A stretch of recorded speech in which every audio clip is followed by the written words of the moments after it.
Ikasampung kabanata. Ang 12 apostol. Tinawag ni Jesus ang kanyang 12 tagasunod at binigyan sila ng kapangyarihang magpalayas ng masasamang espiritu at magpagaling ng anumang sakit at karamdaman.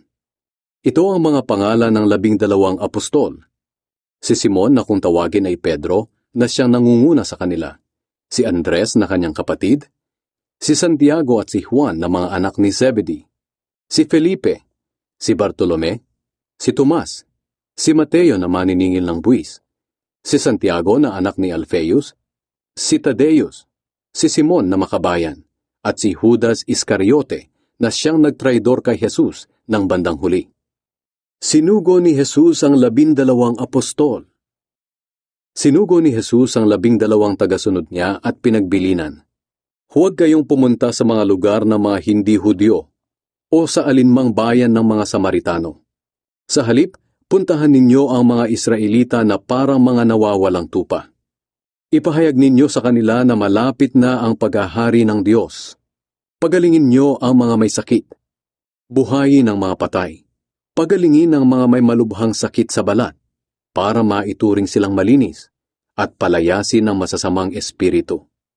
Tinanggap ninyo ang kapangyarihang ito ng walang bayad, kaya ipamahagi rin ninyo ng walang bayad. Huwag kayong magbaon ng pera o kaya'y magdala ng bag, damit na pambihis, sandalyas o tungkod, sapagkat ang manggagawa ay dapat lang nasuportahan sa mga pangangailangan niya. Sa alinmang bayan o nayon na inyong pupuntahan, humanap kayo ng taong malugod kayong tatanggapin sa kanyang bahay, at makituloy kayo roon hanggang sa pag-alis ninyo. Sa pagpasok ninyo sa tahanang iyon, pagpalain ninyo ang lahat ng nakatira roon. Kung talagang tinatanggap nila kayo, pagpalain ninyo sila. Ngunit kung hindi, huwag nyo silang pagpalain.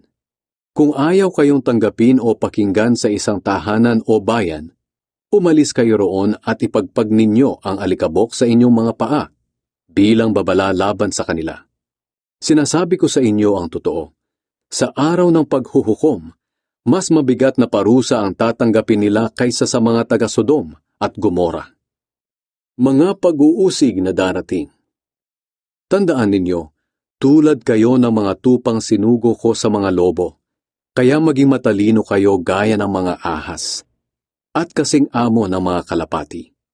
Mag-ingat kayo sa mga tao, dahil dadakpin nila kayo at dadalhin sa hukuman, at hahagupitin nila kayo sa kanilang mga sambahan.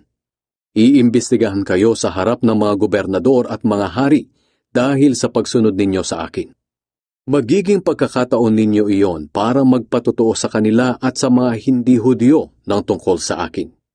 At kapag dinala kayo sa hukuman, huwag kayong mag-alala kung ano ang sasabihin ninyo o kung paano kayo sasagot, dahil ibibigay ng Diyos sa inyo sa sandaling iyon ang sasabihin ninyo. Sapagkat hindi kayo ang magsasalita, kundi ang Espiritu ng inyong Ama. Siya ang magsasalita sa pamamagitan ninyo. Sa panahong iyon, may mga taong ipagkakanulo ang kanilang kapatid para patayin. Ganoon din ang mga ama sa kanilang mga anak, at ang mga anak sa kanilang mga magulang. Kapopootan kayo ng lahat dahil sa pagsunod ninyo sa akin. Ngunit ang mananatiling tapat hanggang wakas ay maliligtas. Kapag inuusig kayo sa isang bayan, pumunta kayo sa ibang bayan. Dahil ang totoo, hindi pa man ninyo nalilibot ang lahat ng bayan ng Israel, ako na anak ng tao ay babalik na.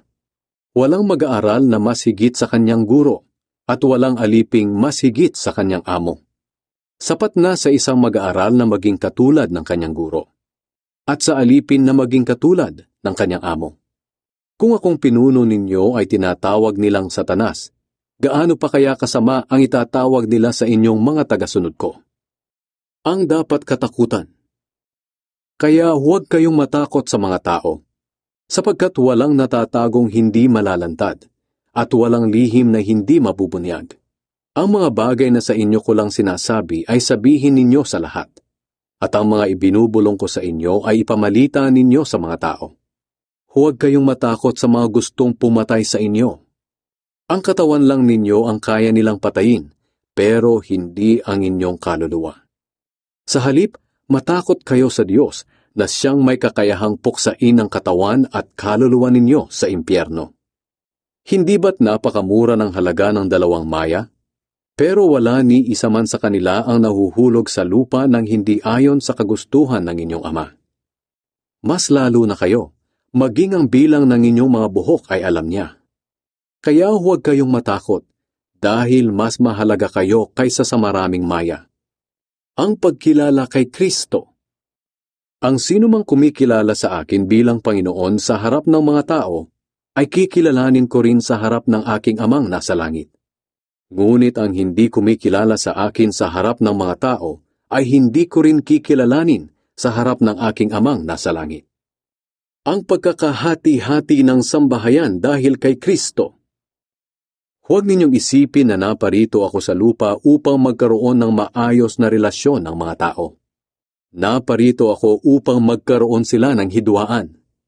Dahil sa akin, kokontrahin ng anak na lalaki ang kanyang ama, at kokontrahin ng anak na babae ang kanyang ina. Ganoon din ang gagawin ng manugang na babae sa kanyang biyanang babae. Ang magiging kaaway ng isang tao ay ang sarili niyang sambahayan. Ang nagmamahal sa kanyang mga magulang ng higit sa akin ay hindi karapat-dapat sa akin. At ang nagmamahal sa kanyang anak ng higit sa akin ay hindi karapat-dapat sa akin. Ang sinumang ayaw sumunod sa akin dahil natatakot siyang mamatay para sa akin, ay hindi karapat-dapat sa akin. Ang taong naghahangad magligtas ng kanyang buhay ay mawawalan nito. Ngunit ang taong nagnanais mag-alay ng kanyang buhay alang-alang sa akin, ay magkakaroon ng buhay na walang hanggan. Mga gantimpala. Ang tumatanggap sa inyo ay tumatanggap sa akin, at ang tumatanggap sa akin ay tumatanggap sa nagsugo sa akin. Ang tumatanggap sa isang propeta dahil sa kanyang pagkapropeta ay makakatanggap ng gantimpalang naaayon para sa isang propeta. At ang tumatanggap sa matuwid na tao dahil sa kanyang pagkamatuwid ay makakatanggap ng gantimpalang naaayon para sa matuwid na tao. At ang sinumang magbibigay ng kahit isang basong tubig na malamig sa pinakahamak kong tagasunod ay tiyak na makakatanggap ng gantimpala.